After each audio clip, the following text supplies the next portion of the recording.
Oi, Luciana, que bom que você está aqui. Abre o microfone, abre o microfone, abre o microfone. Mostra, mostra, deixa eu ver. Tá sem som. Ela tá sem som, não tá? Tá sem som, mas a blusa é lindíssima. A blusa já não precisa nem falar, já entendemos tudo. Mas está sem som de fato. Vamos ver. Tenta de novo. Vamos ver, Luciano. A gente quer muito. Agora, eu não. É perfeito, perfeito. Ele Mesmo está sem som, a gente mudando. entendeu. Ele Entendeu. fica Linda. mudando qual é o microfone que quer usar. Eu coloco o microfone, ele vai e muda. Mudou de novo. Fechou de novo. Nossa italiana. As mãos dela não dão direito a gente se enganar. Nossa italiana, Luciana Gatti. Está fechado o microfone ainda. Veja aí. Não, está fechado, está fechado, está fechado. E agora? Agora sim, agora sim. Deixei no microfone da câmera, porque aí. Perfeito. Não Essa é camiseta melhor, você trouxe de lá? De Belém agora? Gente, eu sou Vanigatti, capite? Vanigatti, de pai e de mãe. Ficou difícil, né? Se amarrar a mão, não fala. Essa camiseta veio de lá? Sim, gente, toda vez que eu vou para a Amazônia, nunca dá tempo de eu passear, né? Estou sempre em reunião. Mas no aeroporto é cheio de lojinha. E aí eu compro uma, duas peças toda a viagem. Ontem comprei 2 vestidos. Essa daqui foi, sei lá, a terceira anterior aí. E as peças são lindíssimas, né? E as bombom de cupuaçu, que é meu predileto. Gente, bombom de cupuaçu é a melhor coisa do planeta. A mistura da geleia do cupuaçu com chocolate. Não tem melhor. Não tem Torturando melhor. a gente aqui. Comprei 20 bombom para mim. Falei, meu Deus do céu, quero ver como é que eu vou fazer. Não, eu sei o que você faz. Eu te mando, depois que acabar o Fórum Café, meu endereço. E se bem que acho que vai chegar derretido. Não, o que eu faço para não comer rápido meus 20 bombons? Legal. Porque eu Luciana, sou doida. o que foi aquele discurso do Gustavo Petro? Nossa, acho que é um discurso histórico. Gente, meu Deus, olha, o Gustavo Petro fez um discurso maravilhoso, maravilhoso, é tudo que a gente quer escutar de um líder, de um governo, né? Alguém com sabedoria e que pega os interesses econômicos desse bando de chupim da sociedade que está aí levando o planeta para o colapso e fala, cara, eu estou aqui numa posição de responsabilidade e eu vou decidir pela maioria e vou pagar a consequência disso, né? Tem que ter um pouco mais de enfrentamento. Eu sei que a gente enfrentou e continuamos enfrentando o nazifascismo. Isso não é pouca coisa. Não é pouca coisa. Eu entendo a preocupação do Lula. Esses milicos estão tudo assanhados até hoje, né? A gente entende que isso não é pouca coisa, mas, cara, a gente quer mais, a gente quer mais, a gente quer mais, a gente vai aí, ó, a gente está do lado. A gente está do lado, a gente está na briga, conta com a gente, vamos com coragem fazer o que tem que ser feito. Só um parênteses, Luciano, o Fernandão está perguntando. Ele chegou agora. Comenta aí, Mauro Lopes, o Silvinei foi em cana, segundo os colegas que sim, Silvinei Vasquez foi preso, como a gente diz, do trio, só falta do meio. Está preso por conta da tentativa de obstrução, de impedir os eleitores de votarem no segundo turno. Foi preso agora de manhã pela Polícia Federal em Florianópolis e outros 10 diretores da Polícia Rodoviária Federal da época dele estão sofrendo ameaça de... estão sofrendo busca e apreensão, não prisão. Luciana, faz uma avaliação da cúpula do clima. Ainda acaba hoje, mas o que era para acontecer já aconteceu, né? Primeiro, tem 2 cúpulas do clima, né? A cúpula da sociedade, a cúpula dos governos, que evidentemente interagem, e apesar de ser hoje o último dia, já se sabe a declaração de Belém, já tem os discursos, o posicionamento dos governos, acho que já dá para fazer um balanço, né? Já. Bom, primeiro eu queria dizer o seguinte, que eu acho que o ponto alto foram os encontros amazônicos, que foi a cúpula da sociedade, né? Que foi incrível. Mauro, passaram lá pelo Centro de Convenções Hangar, né? 27 mil pessoas. Eu estava na sessão com o governador do estado, né, o Jader Barbalho, era 7 horas da noite do domingo, né? Foi a penúltima sessão, a última depois foi outra turma. Mas, e aí ele já fazia o balanço, passou 27 mil pessoas. Gente, era um centro de convenções com uma quantidade gigantesca de salas acontecendo ao mesmo tempo, eram mais de 10, né? E os ministros, tudo ali, e a sociedade civil, e os indígenas, e os quilombolas, sabe? A sociedade civil organizada, os cientistas lá. Olha, foi incrível. Foi aí, né, o lugar? Aí, né? Esse lugar. Exato, exato. Eu tenho uma foto minha nesse palco aí. Legal.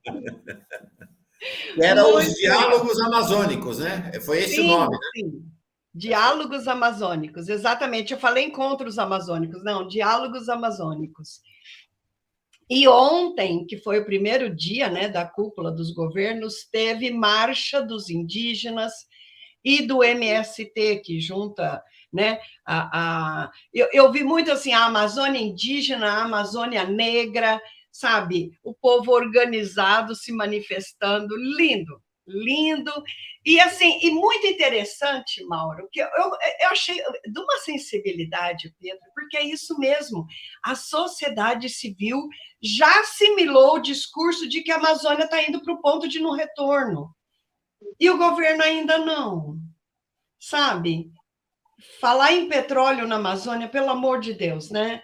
Mas, assim, eu dei uma entrevista para a BBC de Londres, e aí a repórter estava brava, ficou me pressionando fortemente, né? Como que se fala em petróleo, né? Meio assim, o Lula se desmoraliza quando ele fala tanto em combater o desmatamento, em salvar a Amazônia, e permite exploração de petróleo na Amazônia. É um contrassenso, né? É um contrassenso. Por que nós temos que preservar a Amazônia? Bom, a gente não deveria dizer isso. Na verdade, eu me sinto mal em dizer isso, porque como é que o ser humano só permite sobreviver àquilo que lhe é útil? É um horror, né, de nível evolutivo que a humanidade tem. Você sabe que nós estamos exterminando as espécies que a gente não come. Sabia disso? 60% do que está vivo hoje, em cima, na parte continental, são os animais que a gente come. É chocante isso, né? É chocante a gente achar que a gente pode determinar a morte das outras espécies que não nos são úteis. Uhum. E esse povo se acha cristão, e arrota falando que é cristão, e está aí defendendo extermínio, defendendo ódio. Eu fico pensando Jesus Cristo olhando lá de cima, né? Esse povo aí, esse povo que está se enganando que é cristão. Mas, enfim, vamos... isso, eu estava aí. A foto que você me mandou. Você que me mandou, é isso aí. É a foto da manifestação ontem, lá em Belém, né? Uma das. E aí eu não consegui ficar muito tempo, eu tinha que ir para o hotel fazer meu check-out, né, que eu voltei ontem. E, Mauro, fiquei assustada com uma quantidade de veículos e policiais militares que estava logo para frente, muitos policiais com... Eu não sei se aquilo é arma de bala de borracha.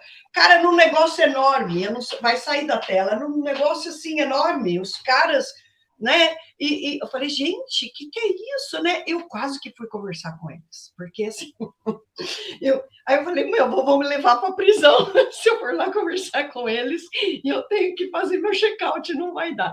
Mas, poxa, a manifestação popular, pessoal pacífico dizendo que a Amazônia é preservada, né? E você sabe, Mauro, que no domingo ou no sábado, não foi no domingo mesmo. Não, pera lá. Dia 7 foi segunda-feira. Gente, eu estou meio fora de órbita. Não teve fim de semana, né? Porque o fim de semana foram os diálogos amazônicos. E mataram 3 indígenas. Né? Mataram 3 indígenas. Mauro, a gente tem que denunciar o óleo de palma na Amazônia.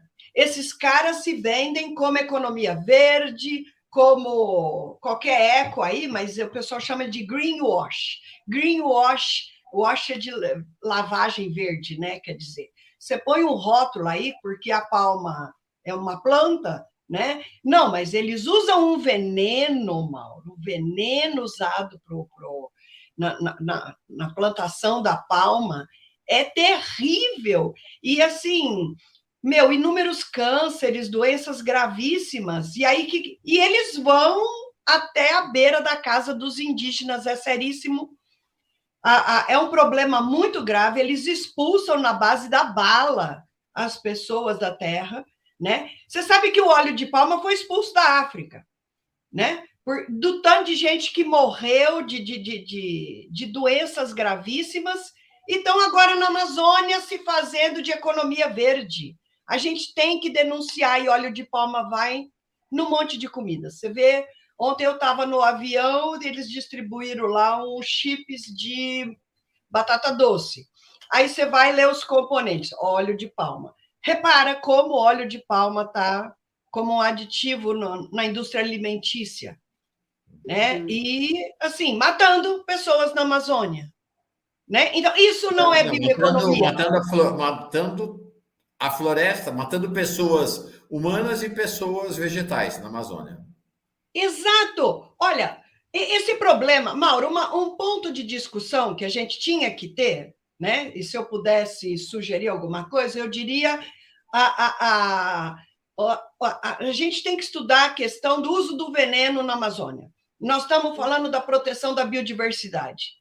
Então, como soja e milho usam dois tipos de veneno, né? Esses caras falam em defensor agrícola. Não, defensor do lucro do sojeiro, né? Não tem nada de defensor. É veneno. Veneno, você pega o que você quer matar e você põe dose por massa corpórea. Mas é um veneno. Em altas doses mata o ser humano. Aliás, o problema de doença nos agricultores, nos funcionários que manejam esses venenos é muito grave. E esses caras não deixam essas estatísticas vir à tona. Por quê? Porque você pode ir numa loja de produtos agrícolas e comprar um veneno. E aí as instruções estão lá. Olha, eu queria fazer uma pesquisa. Quantos agricultores leem as instruções todas desses venenos? Cara, tem venenos potentes, tem venenos altamente perigosos, né? Quem lê completamente, quem se preocupa em usar adequadamente a quantidade de veneno correta, se usa os materiais de proteção, quantos dias antes. Então, vamos pensar em Amazônia. Nós estamos jogando veneno para insetos. Gente, nós estamos falando da Amazônia. Veneno para insetos e veneno para outras espécies vegetais, que não se deseja no meio da plantação da soja. Se joga esses dois tipos de venenos na Amazônia. Então, veja, o pessoal joga de avião, joga, né, a larga escala, e aí você tem isso indo pelo ar para as pessoas, na plantação das pessoas, na horta das pessoas e para os rios, para os igarapés. Igarapé é o riozinho que entremeia a floresta. Mauro, nós estamos envenenando a biodiversidade da Amazônia. Soja, milho e Amazônia não tem nada a ver. Nós temos que, até 2030, se alguém me dissesse, Luciana, o que a gente devia colocar como meta? Tirar a soja da Amazônia. A soja, o milho tinha que sair da Amazônia.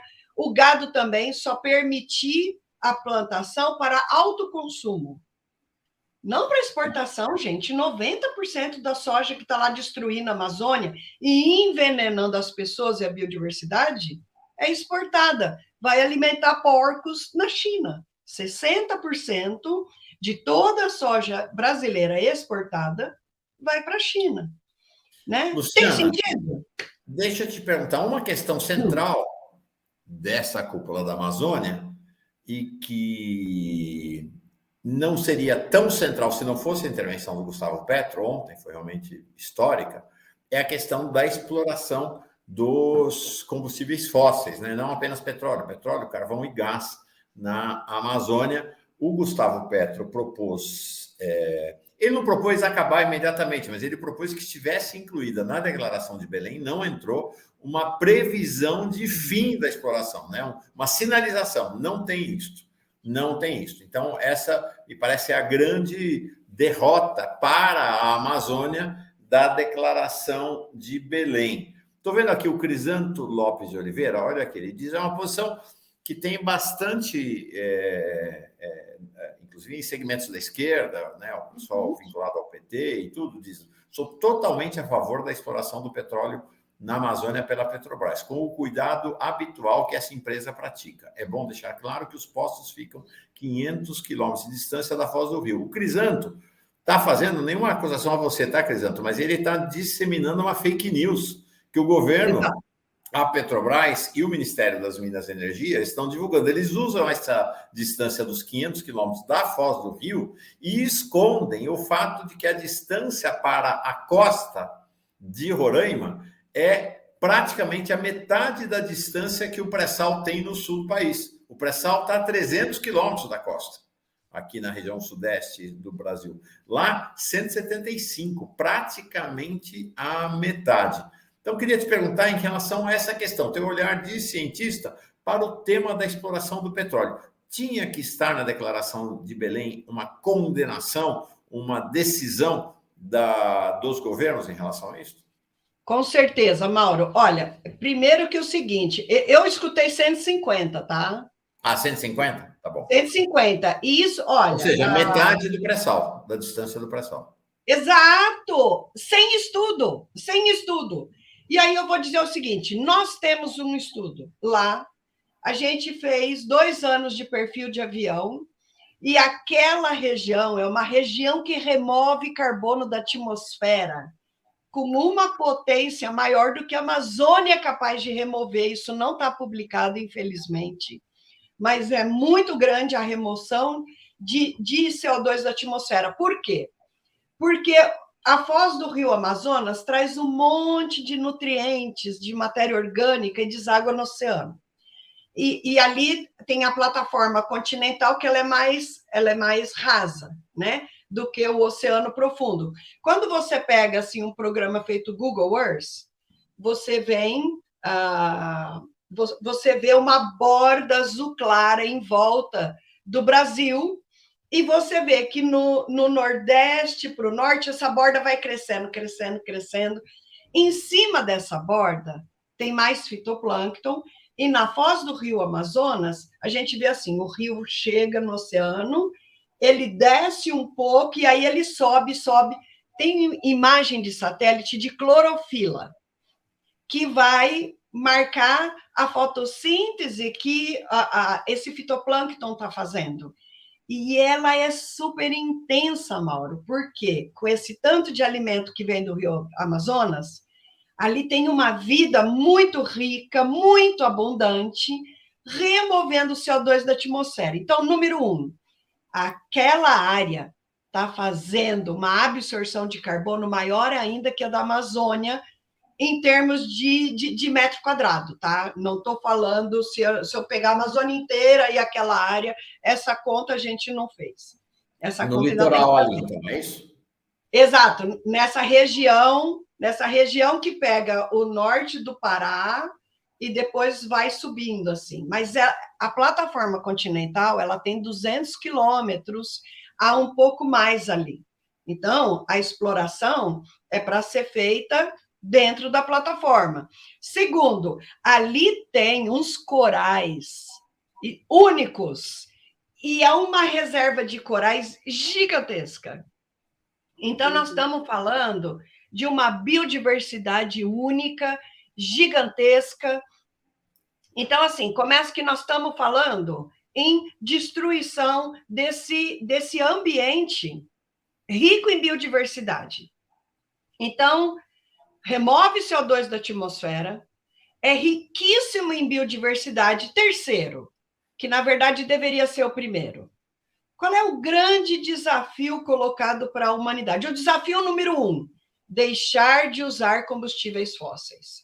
Nós temos as mudanças climáticas porque a nossa fonte de energia são os combustíveis fósseis. Quase entre 85% e 90%, né? Entre 80% e 90%, isso dependendo do ano, aumenta, diminui, da culpa do aquecimento global, da mudança climática, é da humanidade usar os combustíveis fósseis. Em primeiro lugar, carvão, em segundo lugar, petróleo, em terceiro lugar, o gás metano fóssil, que tem o apelido fofinho, light, de gás natural. Bom, ele é natural lá embaixo, aqui ele não é, e aqui ele está fazendo o efeito estufa.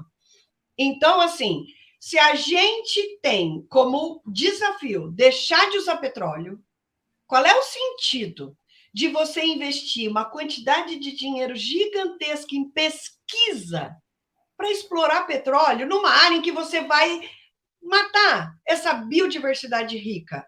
Gente, nós temos que pegar esse dinheiro e botar em pesquisa de outras fontes sustentáveis de energia. Não tem sentido a gente investir em algo que a gente tinha que estar parando de usar agora. A gente está vendo que, sabe, aquelas projeções do IPCC são subestimadas. As mudanças vão chegar muito mais...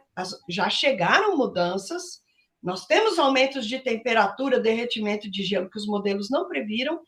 Nesse momento, por quê? Porque uma mudança na natureza leva a outra, que leva a outra, que leva a outra, e isso tudo não está nos modelos, está a primeira mudança, talvez a segunda, mas a terceira não está lá, a quarta não está lá, a quinta não está lá. Isso quer dizer o seguinte, isso tudo vai chegar muito antes, e é exatamente o que nós estamos assistindo. Então, assim, tem sentido em ficar, gente, correndo atrás do dinheiro que o petróleo vai trazer, sendo que a nossa tarefa é parar de usar petróleo? Vamos pegar esse dinheiro de pesquisa e botar em coisas importantes que vai levar a gente para o futuro, que são outras fontes de energia. Placa solar também não é muito sustentável, a gente tem que extrair minérios, né? A gente tem que desenvolver reciclagem desses materiais, porque a gente só extrai e depois deposita na natureza. Tem tanta coisa que a gente tem que investir em desenvolver para viver de uma maneira menos destrutiva nesse planeta. Cadê a tal da Petrobras como fonte para o futuro? Isso é fonte para o passado. Isso é mirar no passado e destruir um ambiente rico. Olha aí, ó. Tá vendo essa borda luminosa? Clarinha? Essa é a plataforma continental. Esse fundo ele é mais raso do que aquela parte mais escura, e aí tem uma grande quantidade de fitoplâncton. E quando você vê a foz, é mais intenso ainda o azul claro, tá vendo? E só que assim, quando você olha o mapa de clorofila pela internet, você pode botar aí ó, no Google mapa, né, imagens de clorofila por satélite. Você vai ver que coisa linda, que riqueza que é isso, e assim como a Amazônia está ajudando a remover carbono da atmosfera. Então, gente, por favor, né? Presidente Lula, sabe, é um passo para trás e um passo para frente, aí a gente fica no mesmo lugar, né? Ele dá o discurso de proteger a Amazônia, parece que enquanto não tiver tudo destruído, né, Mauro e Luciana, não vão parar, porque é isso, ainda tem 500 quilômetros, ainda tem espaço, então vamos explorar o que tem. Parece que vão, de fato, se conscientizar e parar essa exploração quando não tiver mais nada, né? Quando tiver tudo absolutamente destruído. Tem uma pergunta aqui. Agora, a Petrobras usar esse argumento de que está longe da costa, né? Bom, esses 500 quilômetros é uma forçação de barra absurda, isso realmente é uma fake news, não é isso, é 150 quilômetros. Agora, já tem exploração de petróleo na Amazônia. Você está lá na frente de Manaus, faz um passeio de barco, você vai ver navios petroleiros na frente de Manaus, você vai ver tanques enormes da Petrobras ali, né? O pessoal já extrai petróleo no centro da Amazônia. Então, assim, é muito complicado isso, gente, né? O desafio é muito maior, sabe? É muito maior. Essa é a imagem da clorofila? Não, Mauro, é no oceano. Ah, tá. Tá bom, não, É não no oceano. Isso é não uma imagem de clorofila da floresta, né? Da mata, mas é no oceano. Tá bom. Tem uma pergunta aqui para a Luciana, Mauro.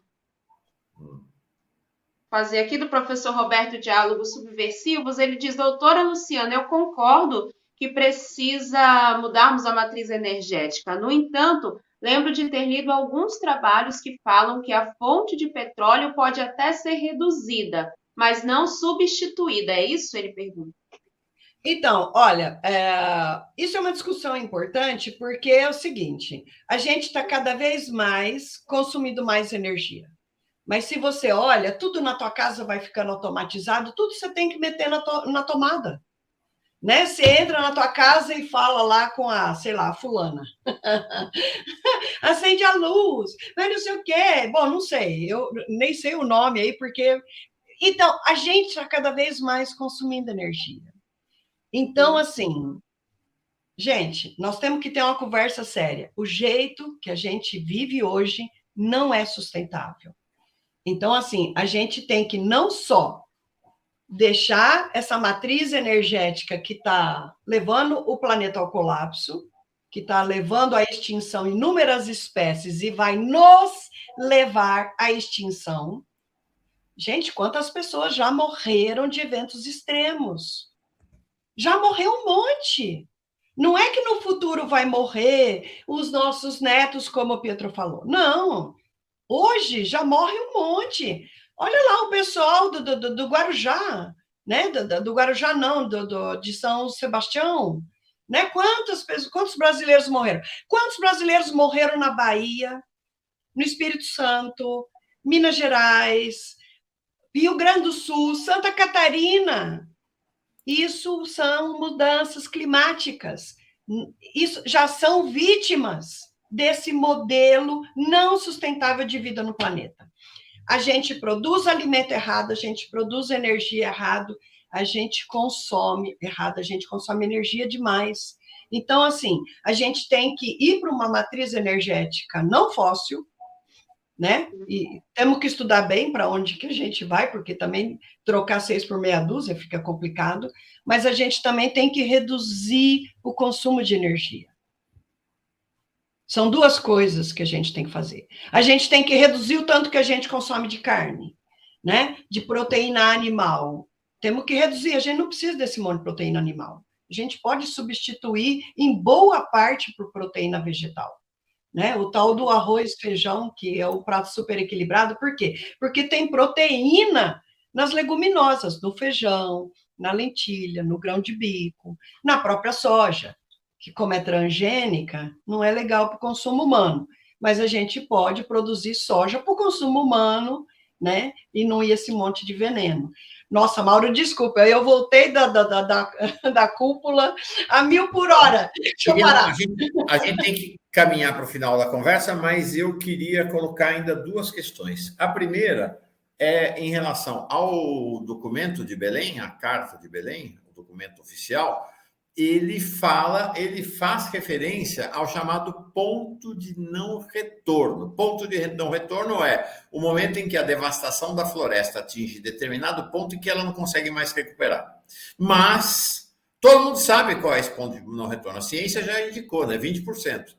Mas não se fala no texto da Declaração de Belém, não se fala em número nenhum. Fala-se genericamente em ponto de não retorno. A situação pior para pensar, se você pensar a Amazônia toda, todos os países, já está estima-se em 15% a 17% da devastação na região toda. Mas quando a gente olha para o Brasil, o pior país é o Brasil. O Brasil está em 19%. Falta um ponto percentual para o Brasil chegar a ponto de não retorno. É claro que a floresta não conhece fronteira, né, nacional. Mas esse é o olhar da situação que vem, governo Temer e governo Bolsonaro, foi realmente um desastre. Estima-se que esse ponto de não retorno, para pensar a Amazônia como um todo, demora 15 anos. Mas a gente sabe que a velocidade é sempre ela tem se acelerado muito. No caso do Brasil, se por exemplo, tivesse a floresta amazônica só no Brasil, chegaria-se em 4 a 5 anos. Olha a situação, é amanhã. do ponto de vista histórico, né? E você já tem estudos que indicam que em algumas regiões da Amazônia esse ponto de não retorno pode ter sido atingido, especialmente no sudeste paraense. Não era para ter colocado de maneira mais explícita, ter colocado meta, ter colocado providências em relação a essa questão do ponto de não retorno, Luciano? Mauro, sem dúvida. Primeiro, eu queria fazer um esclarecimento. Quando se falou nesses 20%, isso foi há 30 anos atrás, e se pensou, né, numa Amazônia como um todo estando desmatada em 20%. O que o nosso estudo mostrou, e vários outros têm mostrado, né, de que não precisa a Amazônia inteira, né? Então, vamos supor, no lado oeste está 100% preservado, e no lado leste a gente vai para o desmatamento de 50%. Mas o oeste compensa o leste? Então, primeiro, é o seguinte, eu não gosto desse número geral para a Amazônia e da sensação de que estamos bem porque não atingimos. Outra coisa, Mauro, é que depende da fonte que você usa, a gente já atingiu os 20% no Brasil. Mas o pior de tudo é o seguinte, 20% é, em média, na Amazônia brasileira. Só que o lado leste está 30% desmatado. Meu Deus. Enquanto que o oeste, na Amazônia brasileira, está um pouco acima de 11%. Está entre 11% e 12% desmatado. Mas o leste... Bom... e aí, por que falava assim em 2030, desmatamento zero em 2030. Já estou vendo que não adianta 2030, né? Não, e não entrou nem isso, não chegou, não entrou, desmatamento zero em 2030, nós vamos perder a Amazônia. E nem essa meta foi colocada, né? Nem essa. Porque aí não foi o governo brasileiro que não quis, foram outros governos que não quiseram. Né? A do petróleo, o governo brasileiro não quis. Mas eu queria dizer o seguinte, Mauro, o que nós estamos vendo hoje? Nós estamos vendo que o desmatamento, as regiões onde tem uma área maior de desmatamento do que 20%, e o lado leste tem área 50% desmatada no Pará, entendeu? No Mato Grosso, a gente olha, dependendo do tamanho do pedaço que você olha, você pode ver até 70% desmatado.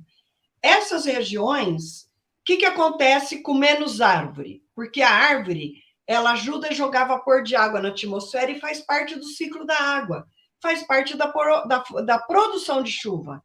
É quase 50% da produção de chuva. Então, o que acontece? Você desmata, você vai ter menos chuva e a temperatura mais alta, porque no processo da água sair do estado líquido, ela está líquida no solo, né? E ir para a atmosfera na forma de vapor, para sair do líquido por vapor, você não tem que botar a água lá no fogão e acender o fogo para ela entrar em ebulição, para ela ferver. Você tem que dar energia para a água na forma de calor para ela sair do líquido e para o vapor. Quando a árvore está fazendo isso, ela está resfriando aqui.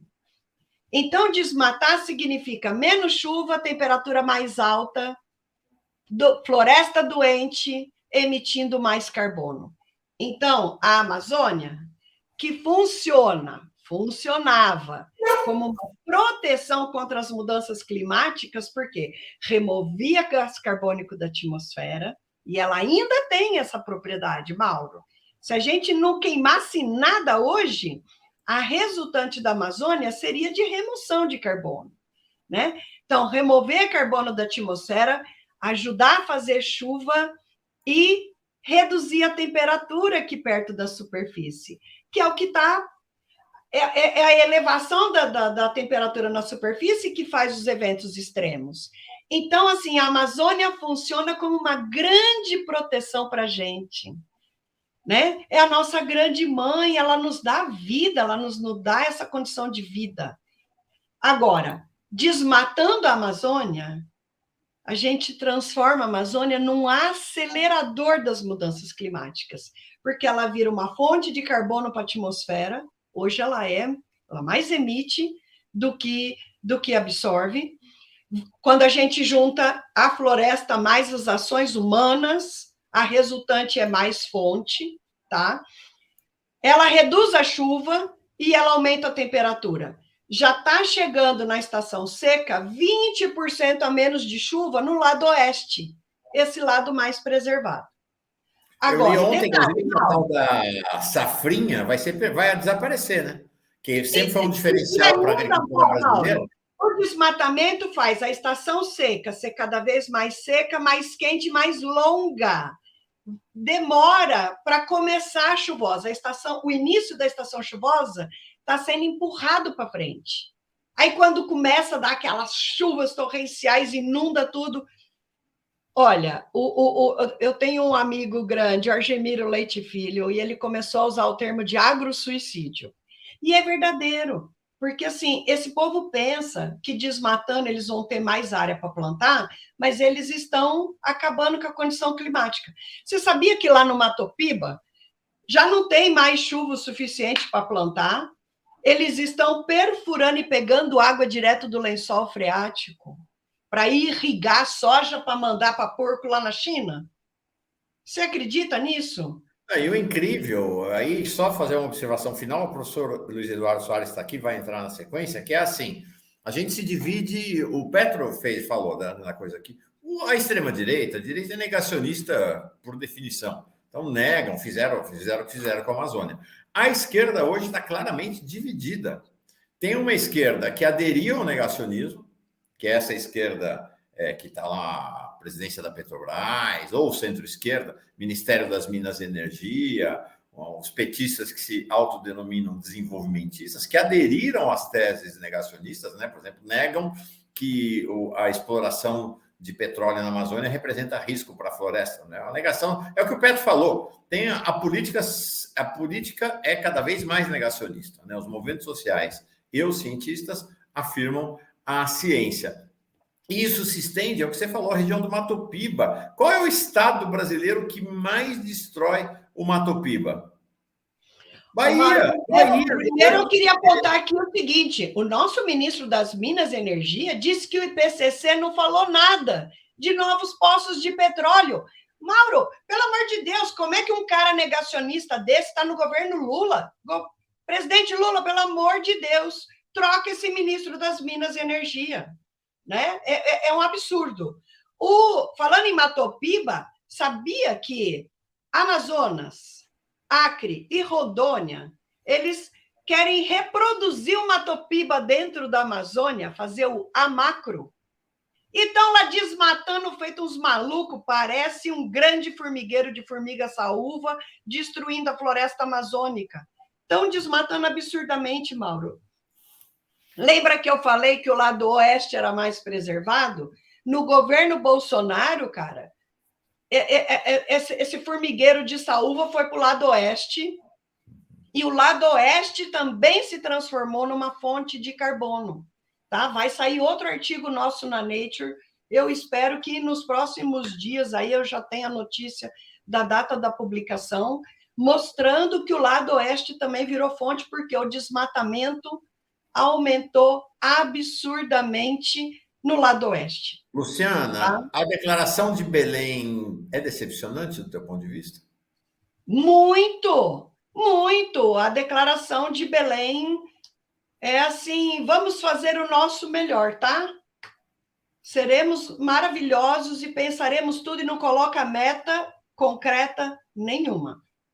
Então, assim, começa que a meta de desmatamento zero em 2030 já é insuficiente, mas nem isso foi assumido lá na cúpula, nem isso. Então, assim, aí o governo brasileiro não quis assinar essa parte do petróleo. Gente, pelo amor de Deus, não vamos ser incoerentes, sabe? Na hora de pensar em ganhar dinheiro, nós vamos ser que nem esses trogloditas capitalistas que destroem a vida pensando no dinheiro, no benefício que o dinheiro vai trazer. Está lá a soja na Amazônia. Quem está rico? Está rico os caras que mal moram na Amazônia, né? Esses grandes latifundiários que produzem bilhões de toneladas, né? Minha cientista favorita. E o povo envenenado. E o povo envenenado. Envenenado com agrotóxico no peixe, na biodiversidade, na sua horta, no seu alimento, né? E a mineração jogando mercúrio, que nem sai do meio ambiente. Nem sai, mercúrio vai e fica. E aí? Minha cientista favorita. A gente precisa encerrar. Vamos continuar agora com o professor Luiz Eduardo Soares. Salve Petro. Petro sai dessa Conferência da Amazônia muito engrandecido, se desponta como grande líder de esquerda e ambiental da América Latina. Gustavo Petro. Ô, Mauro, eu escutei o ministro do Equador, nessa sessão que estava o governador Jader Barbalho, e, olha, é o discurso do cientista.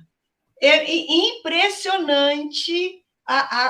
E eles lá já têm pagamento por serviços ecossistêmicos da floresta. Do Equador. Do Equador. É o governo de direita. Não tenho o nome dele para dizer aqui, mas eu aplaudi o cara, quase que eu fiquei de pé e aplaudi. E que é um governo de direita, de passagem, né? Hã? É um governo de direita, Equador. Não é nem de esquerda. Mas o ministro, olha, as leis e o ministro, eu não sei se foi do ministro que foi deposto, tá?